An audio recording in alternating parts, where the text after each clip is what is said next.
My name is Skye Perryman. I'm the president and CEO and a lawyer at Democracy Forward. We are a nonpartisan nonprofit organization. We do have a point of view, which is that the government should work for people and that our democracy is really in peril when we have office holders that seek to abuse their power.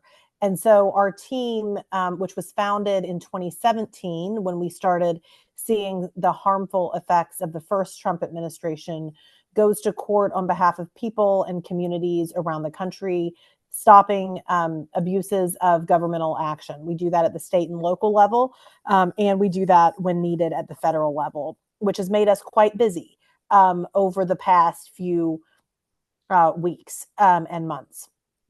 Over the weekend, we were really pleased to see millions of people across the country in the streets, peacefully protesting and demanding more from their government in this time. At Democracy Forward, we have been confident in the power of people and in the energy that we are seeing around people almost since Inauguration Day. At our cases that we have filed, from stopping the national funding freeze to blocking the decimation of the U.S. Department of Education, to representing people who have been removed from the country without due process and getting reaffirmations of the importance of due process from the Supreme Court, to so many other cases, and I'm happy to talk about those, all of the specific cases we're filing. But in all of those cases, the plaintiffs that we're representing, the people and the communities that we're representing, really do represent such a broad swath of our society. People who may not agree on everything, but all know that what is happening right now is wrong, is generationally threatening, is bad for people, and is bad for our democracy. And so it was really wonderful over the weekend to see what we have seen in our court actions out on the streets as well. So just some examples. We are representing right now coalitions of religious organizations, Baptists and Quakers and Sikhs, in challenging ICE's attempts to go into houses of worship and conduct enforcement operations. And we won the first court order knocking that down. We are representing educators and veterans and workers groups and academics, right? People from all different walks of life in challenging the anti-diversity, equity, inclusion, and accessibility executive orders, which are really such a problematic encroachment on our First Amendment rights. We are in court on behalf of communities that have benefited from the Inflation Reduction Act, federal funding that the president has sought to stop. We have stopped the government-wide reduction in force that was supposed to take place 2 days ago by court order, saving so many jobs across the federal government that are really people who are serving the American people, right? This isn't just about the civil servants. It's about people that are serving the American people. We were prepared and we moved swiftly when the administration came into power, because we knew what was in Project 2025. And so for over 18 months, we read Project 2025, understood what was already happening at the state level, but also knew that if this were to happen at the federal level, it would be very problematic for our democracy. And so we were prepared and ready to go. We did not know that Elon Musk and Doge were going to play such a critical role, it seems, in this administration.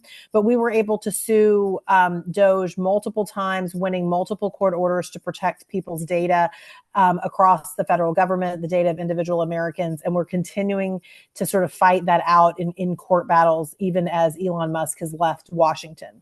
Last week, you may have seen our team on Capitol Hill. I testified alongside 3 governors that were brought into the House Oversight Committee. And we really highlighted what we are seeing, both in terms of the negative impacts on people and communities, as well as on our democracy as a whole. So we are grateful for your support. We are grateful for those of you that follow our work. I thought I would highlight just a few things that might not meet the eye. Number one, we are working every single day to ensure that this administration complies with the court orders that we win. And in many cases, we are able to ensure that compliance through vigorously litigating in the courts. What that means is that initiating litigation and the court cases that we are bringing, they take more resources, because this is an administration that after we win the court orders, if we are not right back at court to try to figure out how we can use the courts to ensure compliance with the orders, then we don't really win for people in communities. And so that is making the work more resource intensive, but we are able, in many instances, we have been able to succeed there. And then, of course, we're counsel in a few cases where courts are now considering contempt and other remedies against the government. But in many of our cases, we've been able to get compliance before it got to that point, and that's resource intensive. Two, I wanted to highlight a program that Democracy Forward has that actually has its own website. You can learn about Democracy Forward at democracyforward.org. We encourage you to sign up. We actually do not spam you. Sign up and get engaged. But we also launched a program called Civil Service Strong. So that is Civil Service Strong. And you can go to that website, civilservicestrong.org. We hired Rob Shriver, who was the acting head of the Office of Personnel Management, and he and his team have been working with our lawyers to do, a lot of work to defend our civil service, the nonpartisan nature of our civil service, and are doing a lot of work to see around corners and think about how if there is an opportunity to rebuild, we can rebuild what we're going to need to have a government that's truly of, by, and for the people. So please learn more about that effort, especially if you're concerned about our civil service. The courts, by the way, in less than 200 days have ruled over 180 times against the administration, and there have been more than 300 lawsuits. And all of that is because of this great coordination.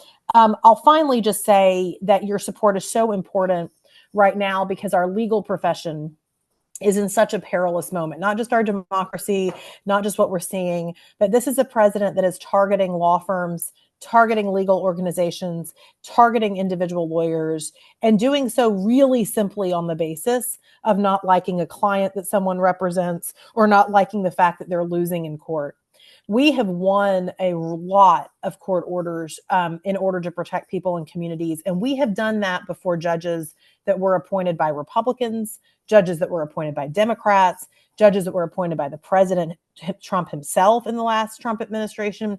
So don't think this is sort of some selective winning that's happening. Judges across the board are doing their jobs, are really looking and seeing this for what it is. But because it's so effective, we're seeing any effort to undermine the legal profession. So we really need your support in terms of encouraging the lawyers, encouraging folks at our organization, supporting our work, but also helping us out there, because one of the reasons that the administration is saying things like, well, they may not have to comply with a certain court order, is because they don't actually want the litigation to be filed. They want people to believe that the litigation will not do anything, and therefore it shouldn't be filed, because it's really the only thing right now that has helped stop some of this unlawful and harmful activity in its tracks. So we know that the courts are not going to save America. We don't believe that they are. We do believe that they're a core part of the rescue plan. And the rescue plan is courts plus people. And that is why we are so motivated and encouraged by what we saw over the weekend. And of course, what we at Democracy Forward have seen in communities across the country every day. But it's a really important in this moment, because hopelessness and isolation are the kinds of tools that this administration and that these extreme movements want. They wield these tools. They want people to feel that there's no hope. They want you to feel alone. It's why we're so motivated to be on this call. We love the community you've created through this group, and we're creating more spaces for people to do that.